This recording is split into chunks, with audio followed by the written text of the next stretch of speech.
Vamos seguir? Parece que essa semana o assunto vai ser só um mesmo, né?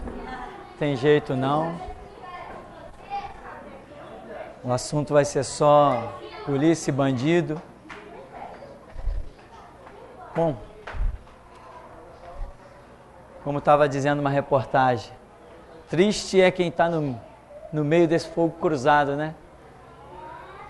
Camarada que quer trabalhar, tem que sustentar a casa dele, tem que pagar imposto, tem que pagar água, tem que pagar energia, tem que pagar roupa dos filhos, calçado, tem que pagar tudo. Ele quer trabalhar e ele não pode trabalhar. Isso é que é o triste. As pessoas verem as necessidades e não ter como resolver. Essa é uma parte realmente muito triste. Então nós esperamos que tudo se resolva aí de uma boa maneira. Parece que os bandidos estão se entregando, né? Estava vendo uma reportagem ali ainda há pouco e eles estão se entregando. Não sei se todos, mas boa parte se entregou. Ontem muitos se entregaram. Quanto menos tiro, melhor, porque menos gente inocente para morrer nessa briga toda aí. Então o nosso objetivo é que, sem descartar que esses bons policiais um dia também vão nos perseguir, porque vão estar dizendo, estou fazendo o meu trabalho, né? Eu ganho para isso. Os policiais um dia estarão perseguindo a igreja, dentro de mais poucos anos, mas nós esperamos que tudo se resolva. Amém? Temos perguntas que não sejam essas mais? Não? Tem. É uma pergunta do Rômulo, pastor. Ele diz assim, uma irmã aí agora há pouco fez uma pergunta sobre Mateus 24:20, sobre o sábado e o inverno. O pastor falou sobre o sábado. E o inverno, o que seria? Frio, muito frio. Muito frio. Veja bem, o inverno revela dificuldade, né? Inverno revela dificuldade. Além de revelar dificuldade, significa que a pessoa, normalmente quem sai no inverno, tem que levar bagagem, né? Você leva casaco, leva cobertor, leva... como é que é o negócio? Guarda-chuva. Eu acho que está revelando isso. A grande dificuldade, tanto no sábado, está revelando uma dificuldade espiritual, e o inverno está revelando uma dificuldade natural. Ou seja, vai ser brabo para os judeus. Em outras palavras, tanto eles vão estar com o lado espiritual problemático, quanto vão estar com o lado natural também problemático. Na verdade, que para eles não tem muito escape. Não tem esse negócio de judeu escapar. Não vai escapar nada. Jesus diz assim, foge, mas não vai escapar. Vai escapar para onde? Israel, uma naçãozinha miudinha, vai escapar para onde, meu irmão? O único escape deles será quando eles clamarem pelo Messias e o Messias se manifestar no Monte das Oliveiras. É isso que diz a profecia de Zacarias. Mas diz que antes de eles clamarem e reconhecerem o nosso Cristo, que já está lhes sendo anunciado através do site Ouve, ó Israel, antes de eles clamarem a esse Jesus que nós, voz da restauração, já estamos apresentando para eles, antes disso, eles estarão passando por mais um dos horrores da sua vida, semelhante ao Holocausto com aquela besta chamada Hitler, que assassinou 6 milhões de judeus. Então, eles estarão passando por situação semelhante que estará antecedendo o retorno de Jesus. Então, não tem para onde eles escaparem. O espiritual vai estar problemático e o natural também vai estar problemático. Então, eu creio que o inverno especificamente está falando das dificuldades naturais que eles vão estar enfrentando, né? É uma pergunta da Renata, ela diz assim, pastor, qual o motivo principal que o senhor vê como sendo aquele que cega o entendimento para o reconhecimento dos sinais? Seria tão somente o pecado ou o que mais? Repete, não compreendi. Qual o motivo principal que o senhor vê para aquele que cega o entendimento para o reconhecimento dos sinais, seria tão somente o pecado ou o que mais? Tipo assim, aquele que não percebe os sinais, seria isso a pergunta? Aquele que se fecha e se cega. Se cega? Tá. Veja bem, isso é uma questão milenar, né? Jesus, o próprio Jesus pregou e disseram o quê? Esse cara é um endemoniado. Imagina, irmão. Eu sempre digo, você não vai ousar querer que por mais que você esteja sentindo Deus, por mais que você esteja recebendo a revelação de Deus, por mais que você esteja sentindo a unção, por mais que você veja Deus falar pelos teus lábios, você não vai querer que alguém te dê ouvidos. A sua missão é falar. Convencer do pecado, da justiça e do juízo é missão do Espírito Santo. Jesus falou, quando vocês entrarem numa cidade, pregar e não derem ouvidos a vocês, vira as costas, sacode a poeira dos pés e segue o caminho. Em verdade vos digo que haverá menos rigor para os de Sodoma e Gomorra no dia do juízo do que para essa cidade aí que rejeitar a palavra de vocês. Mas não é problema meu. Quem rejeita ou quem aceita a palavra não é problema meu, porque a palavra não é minha. A missão de sustentar a vida espiritual de alguém não é minha. A missão de convencer, orientar, não é minha, é do Espírito Santo. Se ele me incluir nesse projeto aí, eu estou no projeto. Agora, a missão direta não é minha. Então, Jesus pregou e teve gente que chamou ele de endemoniado. João Batista pregou e quantos deram ouvidos? Olha, eu fico impressionado quando eu analiso e vejo que praticamente ninguém deu ouvidos a João Batista. Ninguém deu ouvidos a João Batista. A quantidade de pessoas que eu identifico dando ouvidos a João Batista e se voltando para Cristo são mínimas. É um absurdo. Jeremias pregou e quantos deram ouvidos a ele? Se a maioria da nação pereceu. Ezequiel pregou, quantos deram ouvidos a ele? Pois se o próprio Deus disse assim, olha, eu estou te enviando à casa de Israel, um povo de dura serviço e obstinado de coração. Se eu te enviasse a um povo de estranha fala, eles te dariam ouvidos, mas a casa de Israel não vai te dar ouvidos, porque não querem dar ouvidos a mim. Imagina, então, em todo tempo, hoje nós vemos pessoas que ligam para cá e dizem assim, pastor, tu fala a verdade, mas eu não tenho coragem de colocar essa visão dentro da minha igreja. Opa! Olha o risco que essa pessoa está colocando a vida dele. Ele não está nem dizendo assim, não pastor, não compreendi muito bem. Não, ele está dizendo, tu fala a verdade. Reconheço que você fala a verdade, mas não tenho coragem de colocar essa visão dentro da minha igreja. Acho que as pessoas vão se escandalizar. Aí eu disse assim para ele, as pessoas de dentro da minha igreja não se escandalizaram. Teve um que eu ainda falei assim para ele, você entendeu a mensagem? Eu entendi. E por que você acha que as outras pessoas da sua igreja são menos inteligentes que você e não vão entender? Nada justifica, irmão.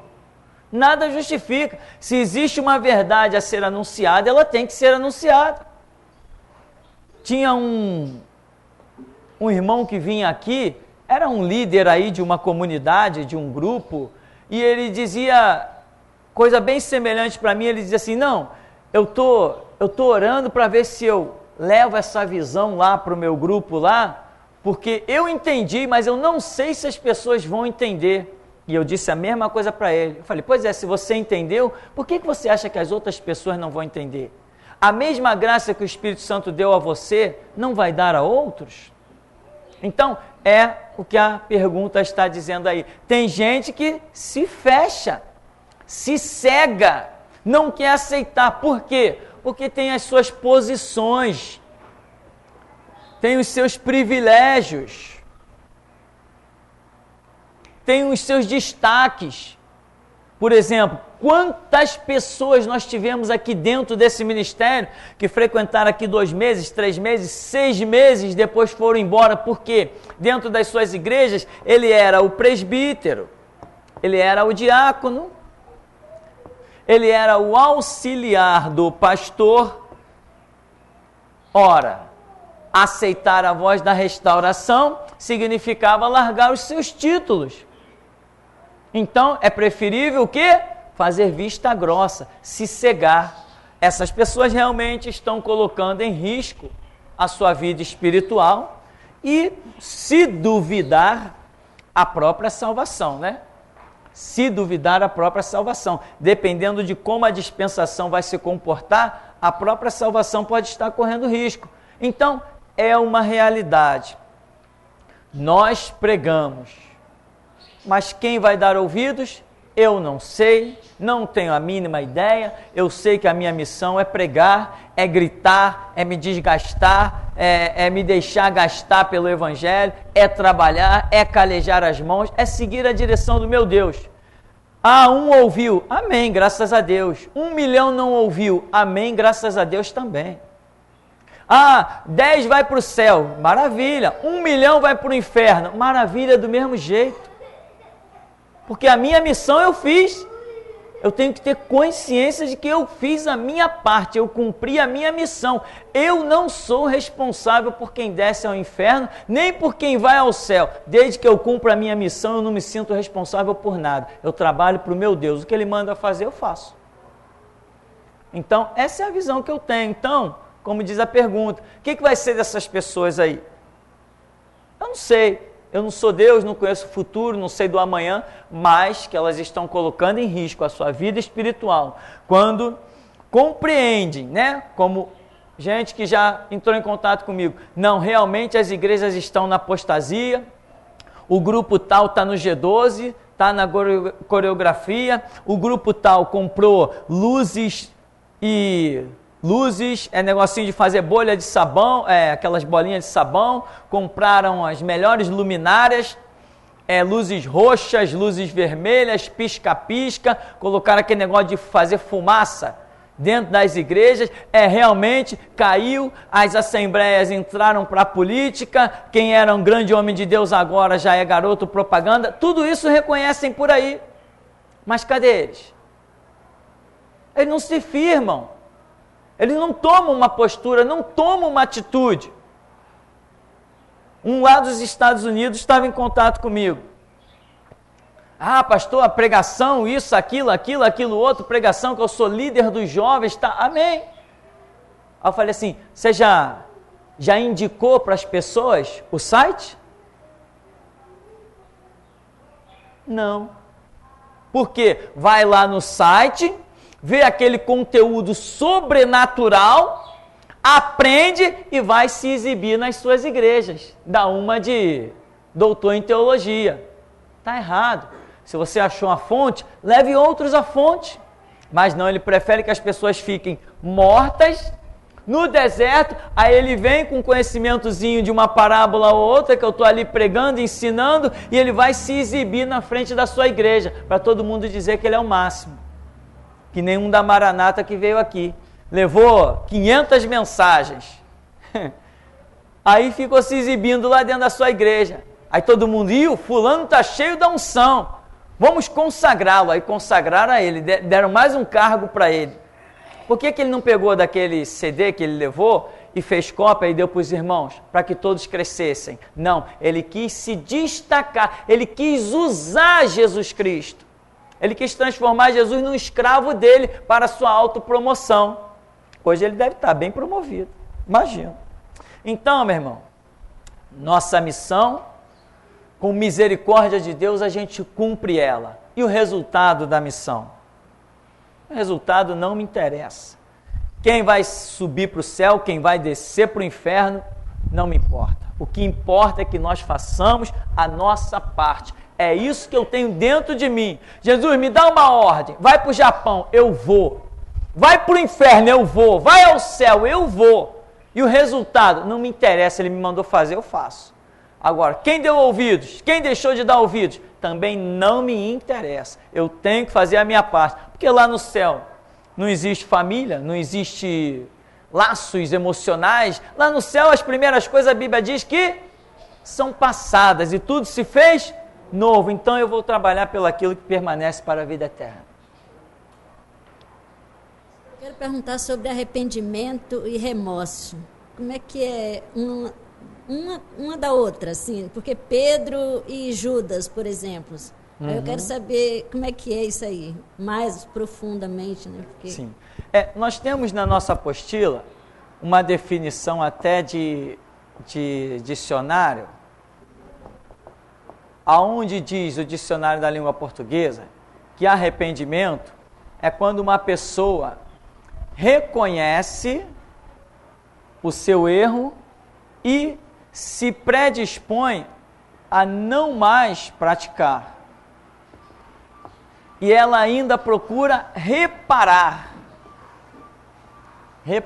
o seu erro. Quer dizer, uma definição bem taxativa. E o remorso, ele apenas define como uma pessoa que reconheceu o seu erro. Reconheceu o seu erro.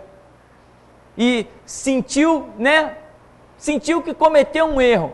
Mas na definição de remorso, não se preocupe em dizer que a pessoa tente reparar o seu erro. Então, o que nós vemos com Pedro? E Judas são os exemplos clássicos que nós usamos. O que Pedro fez? Pedro reconheceu o erro dele? Sim, se a Bíblia diz que ele chorou amargamente, então eu posso entender que ele reconheceu o seu erro. E o que ele faz?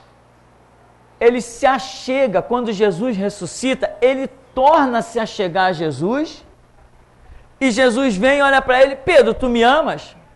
Senhor, eu te amo. Aí Jesus: Pedro, tu me amas? Senhor, sim, eu te amo. Ou seja, ele reconheceu o erro dele e agora está: não, eu te amo. Pedro, tu me amas? E mais do que esses? Senhor, tu sabes todas as coisas, tu sabes que eu te amo.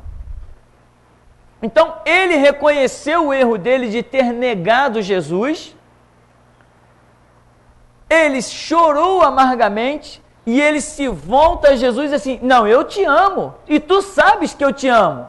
E o exemplo, o selo das palavras de Pedro, é a obra que ele vem realizando, encarando autoridades, o sinédrio, encarando as prisões, as algemas, encarando tudo e dando a vida por Jesus crucificado de cabeça para baixo. Então nós vemos que houve um arrependimento e aquele fato que ele cometeu de negar a Cristo, nunca mais aquilo se repetiu. Judas, a Bíblia demonstra uma espécie de arrependimento que nós costumamos chamar de remorso, e que ele reconhece um erro dele, mas ele não acha um caminho de retorno. Por que será que Judas não achou um caminho de retorno? Nós sabemos que é diferente o que Pedro fez para o que Judas fez. Judas maquinou a traição do unigênito do Pai. É bem pesado. É muito pesado, muito diferente. Então Judas, ele já vinha tendo reuniões e procurando uma ocasião para trair Jesus. Quer dizer, é pesado. Então, talvez pelo fato do que ele tenha cometido, ele já não tenha tido a chance do retorno. Agora, o que caracteriza também o fato de um remorso é quando a pessoa, mesmo reconhecendo o seu erro, ela não busca o reparo daquilo. Tipo assim: não, eu fiz, agora está feito. Não, se eu tentar reparar isso, vai ser pior ainda para mim.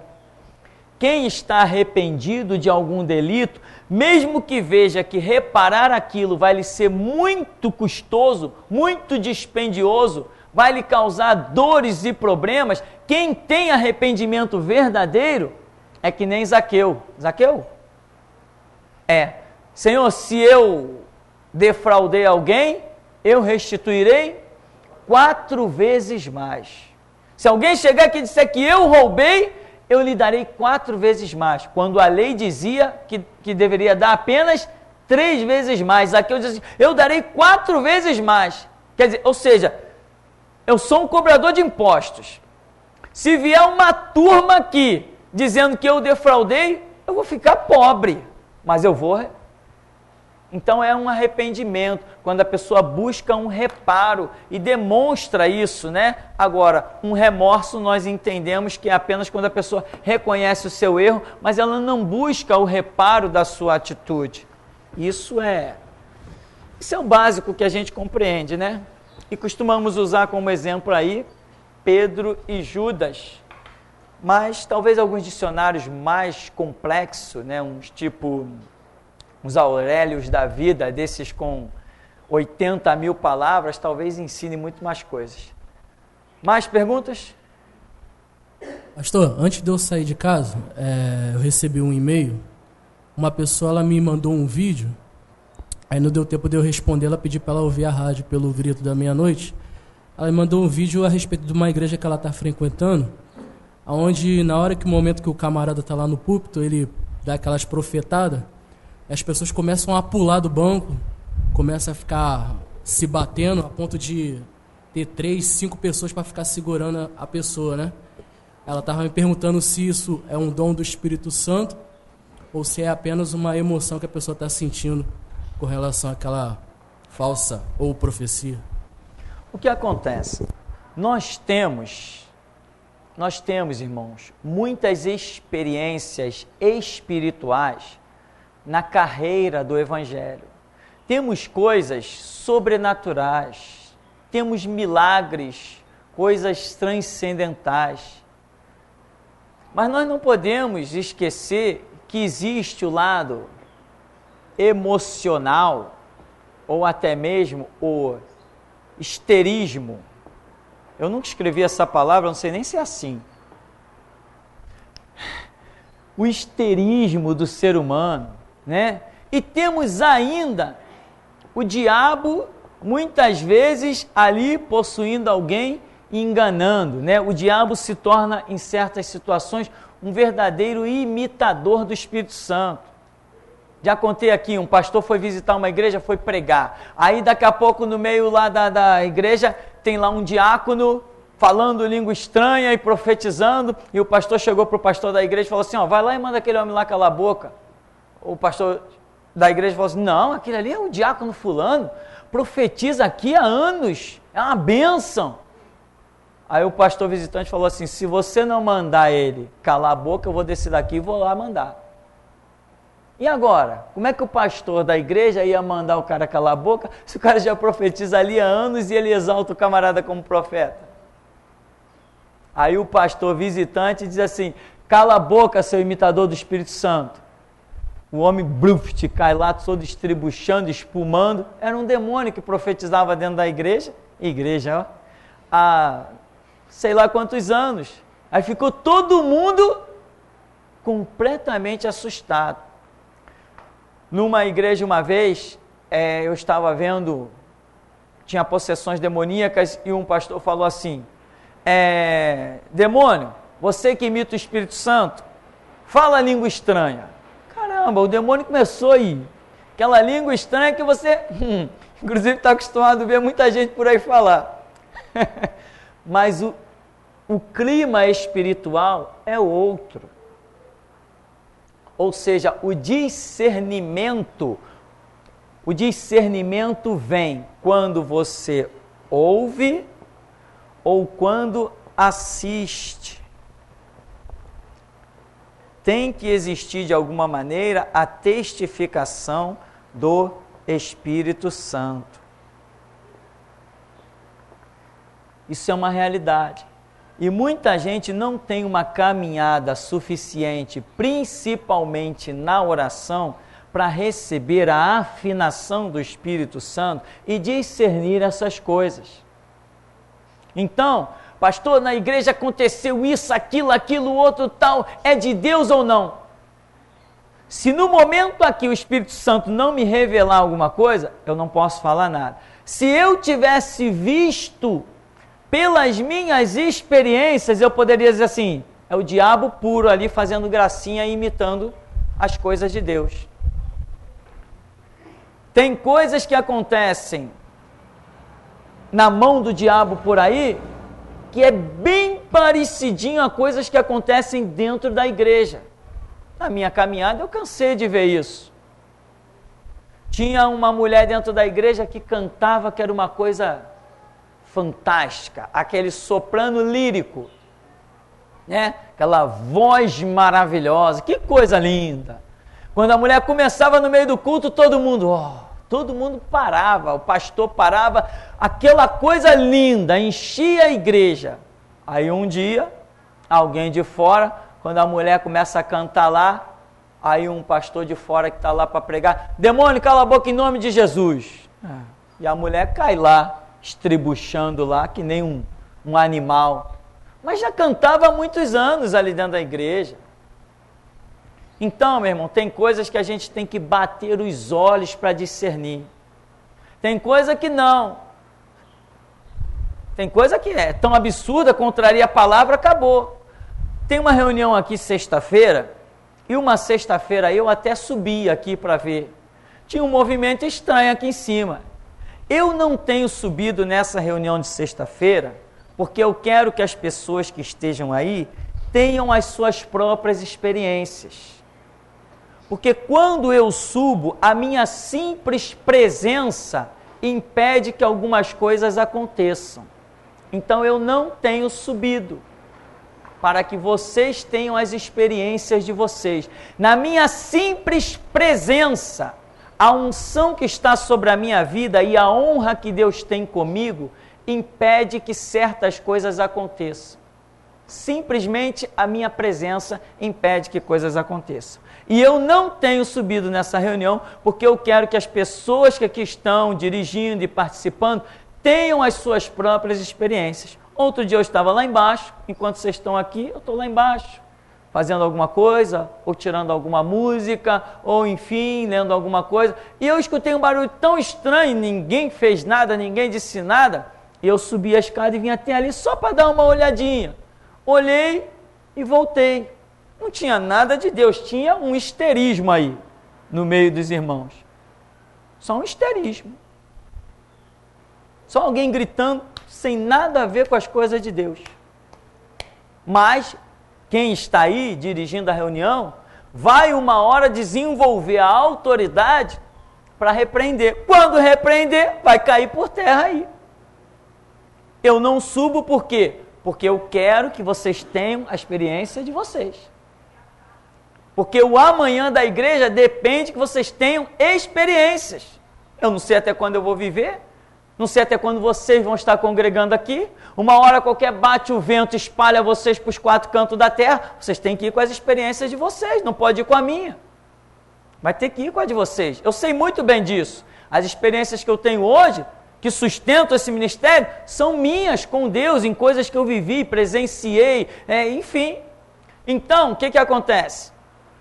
Como falou o irmão, numa igreja, por exemplo, já teve gente criticando coisa que era de Deus. Lembra dos dentes de ouro? Era de Deus. E tinha gente criticando. Por quê? Para quê? Não sei das quantas sabe? E não tinha que criticar. Por exemplo, um mover que tinha em que pastores estavam orando e pessoas estavam caindo no poder. A gente chamava cair no poder. Passamos a dar esse nome, dava qualquer nome, né? Cair no poder. Era um mover de Deus. Eu vi tanta gente na igreja onde eu congreguei 5 anos cair no poder e mioma, fibroma, coisas que a barriga da pessoa estava enorme, dentro de poucas horas aquilo sumia. E até médicos da igreja, o pastor dizia assim, e aí doutor, examina agora, tem mais mioma aí? E o médico dizia assim, não tem mais. Aí o pastor brincava e dizia assim, para onde foi? Cansei de ver gente cair no poder e ser curada de problema no cérebro, tumor no cérebro. Gente cair no poder e ser curada de problema no coração, de problemas no pulmão, estômago. E era um mover de Deus. O poder de Deus vinha, a semelhança do que aconteceu com Adão, a semelhança do que aconteceu com João, a semelhança do que aconteceu com Daniel. O poder de Deus vinha sobre a vida da pessoa, a pessoa caía no chão que nem uma folha de papel assim. Incrível, não precisava ninguém segurar. O pastor vinha orando, Senhor, manifesta o teu poder. Era aquele boliche. Ninguém se machucava, ninguém batia com cabeça em quina de cadeira, ninguém caía um por cima do outro para ferir ninguém batia de cabeça no chão. Era algo impressionante. Um dia questionaram um pastor, falaram assim, pastor, como é que pode as pessoas caírem dessa maneira? Aí ele dizia assim, não, Deus me mostrou que cada um que vai cair tem um anjo atrás que segura e deita a pessoa. Era impressionante mesmo, ninguém caía de pum, né? Agora, quando não é um mover de Deus, aí é outras coisas. Eu já vi gente querendo demonstrar ser espiritual e cair no poder e bater na cabeça no chão, meu irmão. Só de ver aquilo, eu sentia dor, né? Eu sentia dor. Você tem que ficar de pé. Se Deus tiver aquela operação contigo e mover aquilo, tu não consegue ficar de pé. Agora, tinha gente que queria cair. E às vezes pensava que tinha alguém atrás e não tinha. Como eu vi gente se arrepender. Como eu vi gente se arrepender. Quem manda fazer gracinha? Então, meu irmão, existe o emocional dos seres humanos, existe um histerismo bobo. Meu irmão, ser espiritual não é quem grita, não. Glória a Deus! Não é isso que é ser espiritual, não, irmão. Não é, não. Né? Então existe tudo isso, existe uma ação do diabo. Não que o diabo esteja na igreja, mas pode estar na vida de um e de outro. Ele não tem liberdade na igreja, mas ele tem liberdade naquela vida. E ele entra com aquela vida. Olha, ele tem um direito espiritual. Deram a ele esse direito, ele entra.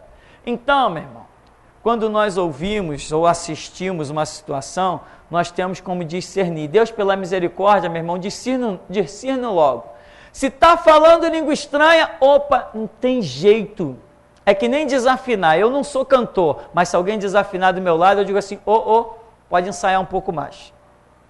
Pode ensaiar. Mas, pastor, você é cantor? Não. Você é mestre de canto? Não, mas se desafinar não adianta. Se eu disser que desafinou, pode chamar o Beethoven. Ressuscita o Beethoven lá da cova, que ele vai concordar comigo que desafinou. Meus ouvidos são treinados para isso. Eu passei desde a minha infância ouvindo violino, clássicos de piano, sabe? Chopin, Bach, Ed Van Halen, aquele guitarrista doido, mas que tocava, fazia até locomotiva. Eu passei a minha vida ouvindo meu pai tocar cavaquinho, meu avô tocava aquele negócio enorme do exército, parece um alto-falante gigante. Eu sei lá o nome daquele negócio. Então, eu não sou cantor, mas se desafinar, não adianta. Se eu falar desafinou, meu irmão. Paciência. Se quiser aceitar, aceitou. Eu já tirei gente que cantava aqui na frente da igreja. Falou assim, irmão, ainda não é a sua hora, ensaia mais um pouco, procura uma aula de canto. Não, o pastor não quer que eu cante na igreja, eu não quero que você estrague a sua voz, está cantando errado, vai chegar uma hora que não vai ter mais jeito. Então, o que acontece? Isso se chama um discernimento, um aprendizado, uma situação. Então, meu irmão, tem gente que cai no poder, que é um mover de Deus, tem gente que cai no poder porque é histérico, está querendo fazer gracinha. Tem gente que cai no poder porque está endemoniado. Está entendendo isso? Agora, eu não tenho subido nessa reunião, e essa reunião ainda vai mudar muito. Essa reunião ainda vai pegar fogo, meu irmão, essa reunião de sexta-feira. E é bom vir, irmão, com humildade para essa reunião, para buscar mesmo Deus. Senão depois vai vir as operações espirituais e acaba alguém ficando envergonhado sem necessidade. Tem que vir com o coração aberto. Porque mesmo que se você tiver um demônio e ele for manifesto aqui e ser expulso, você não vai se sentir nada mal. Porque a operação de Deus na sua vida só vai te exaltar. Agora, se você vier com histerismo querendo aparecer, está arriscado qualquer hora Jesus te dá uma prensa e pensa que ele não dá não? Uma vez eu fui numa reunião, aí está lá um irmão abençoado, profetizando, entregando visões e revelações. Eu parei, analisei, eu falei, caramba, esse cara é homem de Deus mesmo. Mas eu estou vendo um outro lá do lado e laba, língua estranha, aquela língua bem estranha mesmo, que ninguém discerne nada. Eu falei, caramba, como é que pode? Uma reunião poderosa dessa, sinais, prodígios e maravilhas, um líder até então tão espiritual, e do lado do camarada, a 1 metro de distância, alguém toma-lhe falsa profecia, toma-lhe falsa língua estranha. E eu falei, como é que pode um negócio desse? Tá, deixei rolar. Fui ali, tinha nada a ver com a história, fui convidado, estou vendo aquilo tudo. Daqui a pouco, o irmão que está dirigindo vira para mim e diz assim, você aí que nos visita, a palavra está contigo. Caramba, subiu um fogo assim por dentro de mim e foi direto, meu irmão. Não adianta a falsa profecia, não adianta a falsa língua estranha. E o chicote foi descendo e o homem foi se encolhendo lá no canto e chorando, lamentando. Eu falei, tá aí a palavra. Aí voltei para o meu lugar. Aí o rapaz voltou e falou assim, bem, eu já sabia. Todo mundo aqui está acostumado a ver isso aí, eu nunca falei nada, porque Deus tinha me revelado que ia trazer uma pessoa de fora para falar. Bem, então, essa caminhada é uma caminhada maravilhosa. As pedras que tem no meio do caminho, a gente salta por elas mole, desde que se ande com Deus. Não queira parecer, não queira demonstrar espiritual. Uma vez eu fui numa igreja, o pastor falou assim, o irmão, um exemplo, não lembro o nome do irmão, o irmão José vai orar. Tá bom. Quando o irmão José falou assim, Senhor, a igreja toda, todo mundo língua estranha, aquelas línguas, caramba, ninguém ouviu nem o irmão orar. Daqui a pouco o irmão já tinha parado, já tinha sentado e a igreja, falei, que confusão, essa gente nunca leu Paulo, meu irmão, nunca leu Paulo.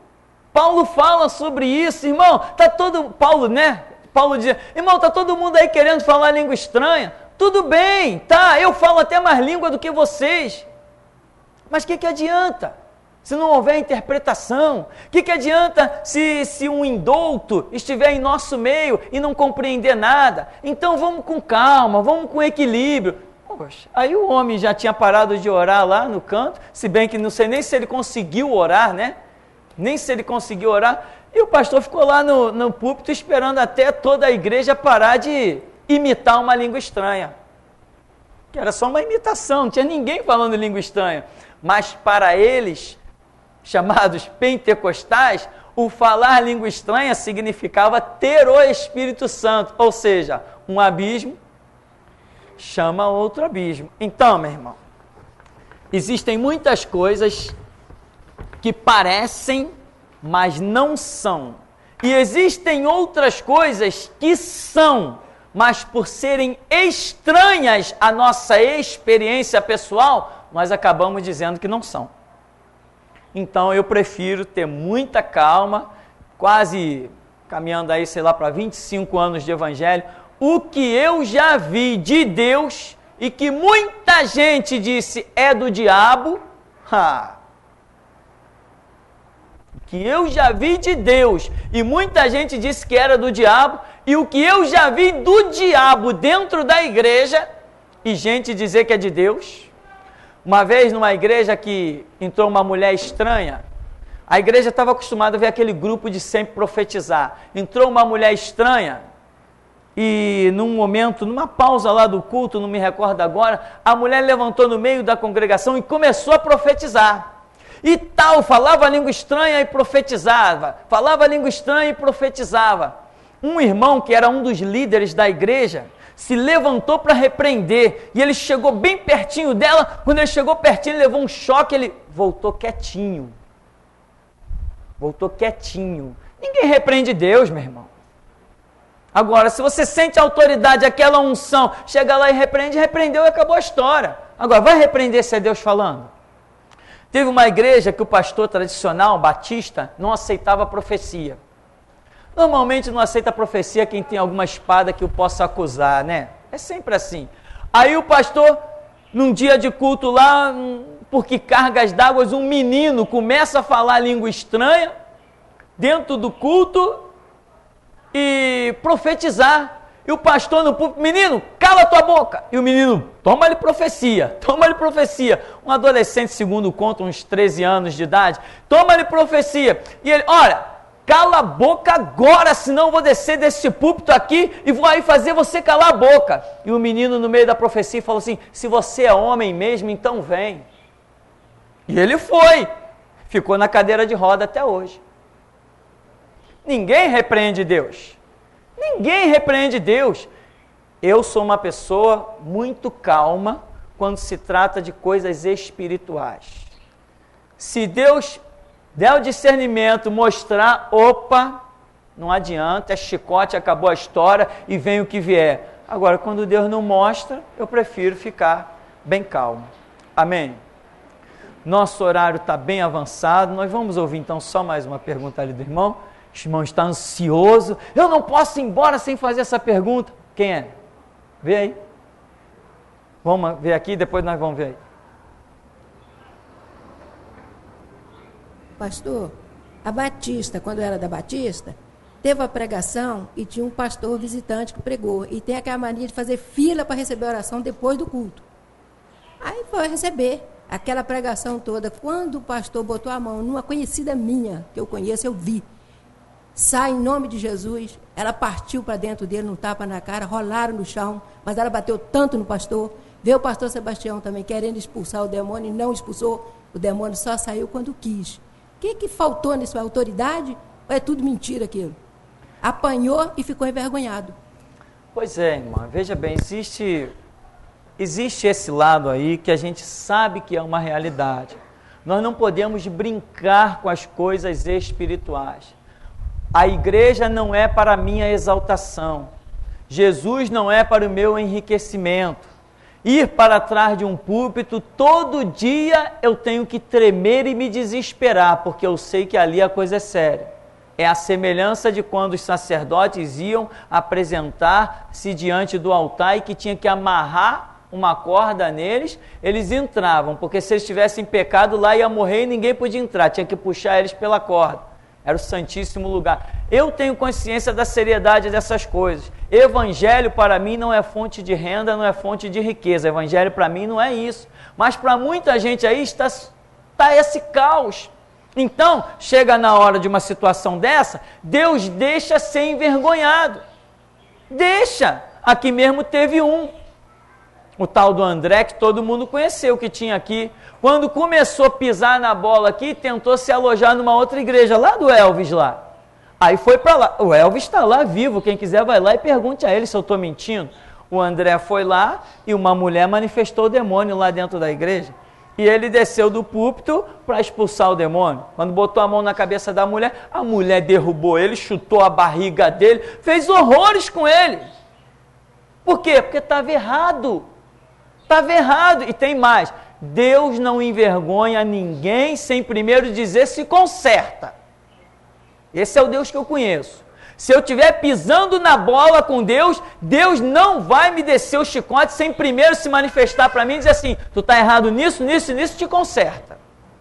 É isso que eu entendo de Deus. Então, Deus fala, Deus avisa, a pessoa não dá ouvido, fica envergonhada. E eu conheço essas histórias, por isso que eu não brinco de evangelho. Senão amanhã depois eu estou envergonhado, estou levando tapa na cara de demônio. Isso é comum por aí, muito comum. Tem tantos aí hoje que tiveram perna quebrada por causa de demônios. Conheci um caso de um pastor que foi expulsar o demônio, quando ele chegou perto do demônio, deu-lhe um chute, quebrou a perna dele. Conheci um caso de um outro que estava no gabinete dele, de repente, pastor, demônio lá na igreja e ninguém expulsa. Quando chegaram lá, um demônio que rugia, que parecia que o telhado ia arrancar do lugar. Todo mundo segurando, o pastor chegou, solta ele. Quando ele chegou perto, o demônio segurou nele, Jesus, põe fogo aqui, o demônio, largava desesperado. O demônio segurava a calça da perna dele, Jesus, põe fogo, o demônio largava gritando. Agora Jesus, pisa nele, o demônio caía todo estribuchado lá. Isso é autoridade. Por quê? sabe que anda com Deus. Não, quem anda com Deus não fica envergonhado. Agora, tem muita gente aí querendo fazer da igreja cabide de emprego, campo de mercenarismo e pilantragem sem vergonhice. Uma hora pode acreditar que Deus vai deixar ficar envergonhado. O senhor quase respondeu o que eu vou perguntar. Mas olha só, o senhor falou que enquanto uma pessoa profetizava, o outro começou a falar em línguas. Então, aquele que está fazendo a profecia, fatalmente o outro não tem que se calar? E, por exemplo, quando o pastor está pregando, ele tem autoridade sobre qualquer profecia que alguém venha fazer na igreja, não tem?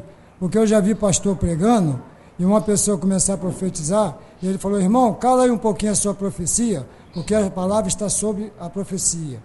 E já vi outros pastores pregando e pessoas profetizar e ele se calar e deixar seguir a profecia.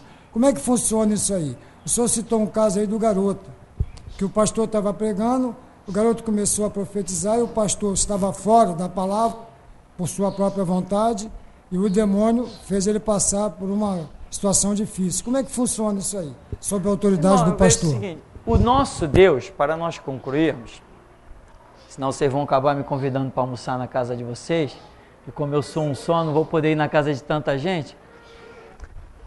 Para nós concluirmos, o que acontece? O nosso Deus é um Deus de ordem e não de confusão. No começo aqui das reuniões de sexta-feira, não sei se foi na primeira ou na segunda reunião, acho que foi na segunda reunião, eu estava lá embaixo e eu estava ouvindo o som aqui de cima, eu falei, caramba, que confusão.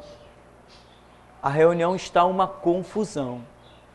Falei, depois eu vou conversar com o pessoal, com a direção da reunião, porque tem uma confusão lá em cima. Tá, estou na minha. Quando a minha esposa desceu, ela falou, antes de tudo, ela foi chegando para mim contando que via um anjo, um ou dois anjos, que rodeavam a roda, passavam pela roda, olhava e balançava a cabeça em atitude de reprovação. E rodeava a roda tal, e de vez em quando olhava e balançava a cabeça em atitude de reprovação. Eu lá embaixo, pelo som que estava saindo aqui de cima lá para baixo, eu disse, isso lá em cima está uma confusão.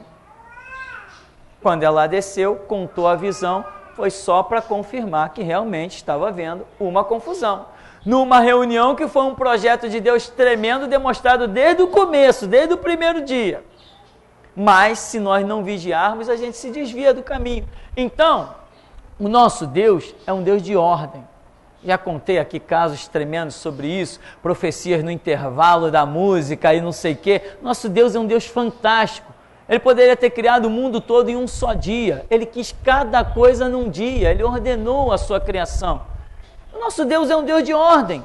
E se nós somos imagem e semelhança de Deus, temos que zelar pela ordem das coisas. Então, essa ordem e não a confusão faz o quê? Se eu estou no púlpito e alguém vai profetizar no meio da igreja, sabe o que vai acontecer? Deus vai falar comigo lá no púlpito. Ó, vou levantar uma profecia dentro da igreja. Tá bom. Eu me calo e ele profetiza. Agora, conflito, eu estou pregando e não vem nenhum discernimento meu de dar uma pausa, porque já aconteceu. Eu pregando, a unção, a testificação, daqui a pouco Deus começou a levantar alguém no canto da igreja e eu sabia que era para eu calar, que ele ia falar algo com relação à mensagem, e assim foi, eu me calei, a profecia seguiu, terminou a profecia e eu continuei. Ordem perfeita, ora, qual o problema? Agora, confusões, conflitos, isso não é igreja. Isso é uma igreja confusa, uma igreja em turbulência. Nós precisamos de decência e ordem. Isso é que nós precisamos. Então, irmão, a questão é essa. O que tem por aí é muita confusão, é muita coisa que parece, mas não é, mas nós vamos seguindo em frente, buscando a graça e misericórdia de Deus. Aquilo que Deus nos direcionar, nós vamos caminhando. E uma coisa nós sabemos, que até aqui nos ajudou o Senhor. Vamos falar com Deus, agradecer em nome de Jesus?